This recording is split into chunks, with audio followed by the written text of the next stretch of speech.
Guarding Kevin Durant is one of the most unfair assignments in basketball. He's 7 feet tall with the handle of a guard, an all-time jumper, and the mindset of a killer. You could do everything right. Fight for the screen, stay in front, contest the shot, and he'll still rise up and drain it like you're not even there. There's no real way to stop him.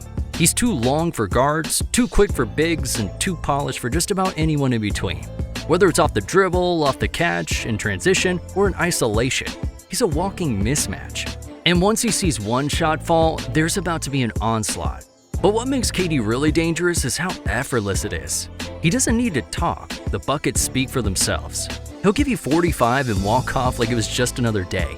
So here's a collection of NBA legends breaking down exactly why guarding Kevin Durant is one of the hardest jobs in league history. Let's get into it.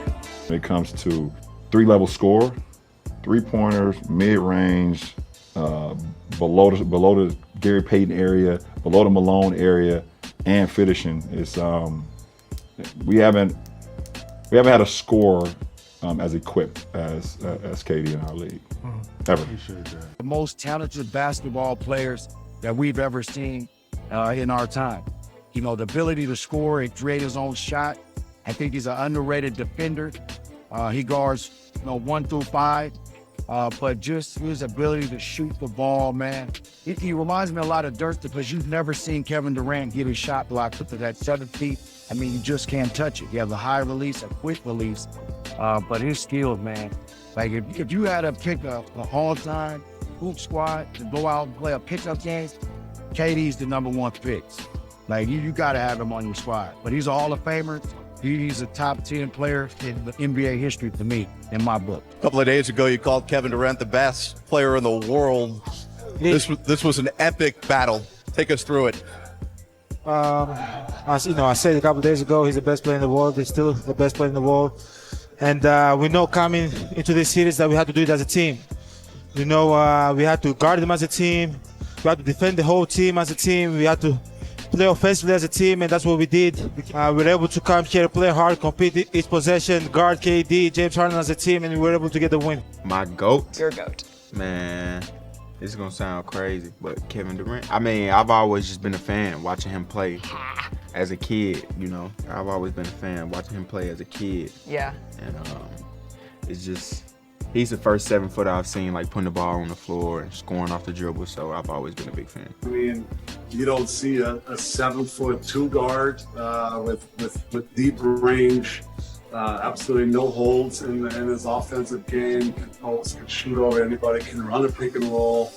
I mean, on defense, he's so long, he's active, and so, yeah, I mean, to me, he's one of the best scorers, if not the best scorer this league has ever seen, because there's just nothing that he can't do, and he's so long that he can get a shot off at any time. So I'm a huge Kevin fan. I met him a couple times off the floor. He's super cool and relaxed. He's a super hard worker, and always trying to get better. He's Kevin Durant. I promise we tried. We didn't roll over. And we didn't just say, hey, man, you know what? Just come on and give us 50 tonight. Of course not. He's a hell of a player. The shots he took, he made some tough shots. If you was a coach, what would you tell us to do? Thank you. We tried everything. So we tried everything. We had several different coverages for KD, and it didn't work. Dude, yeah, like sometimes you come across special people, and it doesn't matter what you send to them. It's no scheme. It's no it's no nothing that you can do with special people. He's one of them, and he showed it tonight. He put them guys on his shoulders, and even the game that he came out, he was like, "I'm Kevin Durant. Y'all know who I am," and that's a bold statement to make when you're about to go see some guys that's extremely competitive. And he came out that game and he said, I can really shoot over these guys. And he did it. So it wasn't lack of effort on our part. He's an all-world professional, and he proved himself. He proved exactly who people think he is, who he think he is himself, and he did it. And you tilt your hat off to a guy like that. Mentally it's draining because I feel like you do everything you can to stop somebody and it's not working. And Kevin Durant is pretty much just like this is gonna sound weird, mentally penetrating. and like he's not stopping. And then physically, oh my gosh, physically it is. I was hurting. Everybody was. Matter of fact, you can see KD game 7. Like you knew he was tired. You knew he was gassed. Playing against KD, I think was kind of my little welcome to the NBA moment. You know, I guarded him for most of that game, and it was really just nothing you could do. I mean, like, you know, some guys like get to the line a bunch, or you know, play with the refs and get calls, and like, you know, that's how they get, you know, 14 points from the line or whatever. But like KD was straight business. Like, wasn't saying nothing to the refs.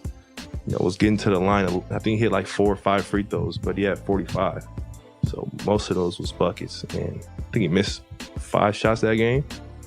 And so just experiencing that and like having to guard him and just kind of being like, he was the first player I think I've guarded in my life where it was like, there's nothing I could do. You know, usually a guy can make some shots on me, but I can fluster him a little bit. You know, I can, you know, get into him, make a miss here and there. But that was just like, he don't even see me right now. Like I'm trying to cut him off. He's just out there like, no, I'm still gonna get to this spot. I'm still gonna rise up. So it was crazy. I'll say one thing about Kevin. He is probably the most elite scorer in NBA history. When you look top to bottom, let's say guys like, you got Wilt Chamberlain, of course, did a lot of things inside, Karl Malone, Jordan, mid-range inside, but KD shoots the 3. He's elite in transition. He gets to the line. He can score inside. So the best scorer in the history. Here we go again. Of the history. Just the most dynamic scorer in the history. I mean, when you talk about a guy 7 feet shoot threes, he's a better shooter than Jordan, LeBron. Guys, let's look at all the guys at the top. He's just as good at it as them in transition. He's just as good as getting to the line. He's just as good as in the post. I've never seen anybody score so efficiently as KD. 30 on like 12 shots. 12 shots. How? Right. And so like when he came, it wasn't really an adjustment for him because he could get his in the flow like no one else I've ever seen. There's no bad shot for him. You know, he's 7 feet, dribble the ball like point guards, shoot the ball like shooting guards, dunk the ball like centers. He do everything. And so just try to be physical, try to make him take a tough shot. You know, I was able to, he got the shot he wanted. You know, what he wanted, the left hand pull up. Like that's was the shot he wanted. And I knew that's the shot he wanted. So my mindset was just to make sure I timed it up and got a good contest. I wasn't gonna stop him from getting to the spot without fouling. You know, and so I just wanted to make sure I stayed close enough in distance to get a good contest, because if you're a little behind, like I said, he's 7 feet, so it don't affect his shot. You have to be right on him in order to get a contest to where it affect him at all. Dude's a hoop junkie. Like that dude is just a basketball savant. Like he loves it, but that's why he scores so easy. He's the easiest scorer I've ever seen.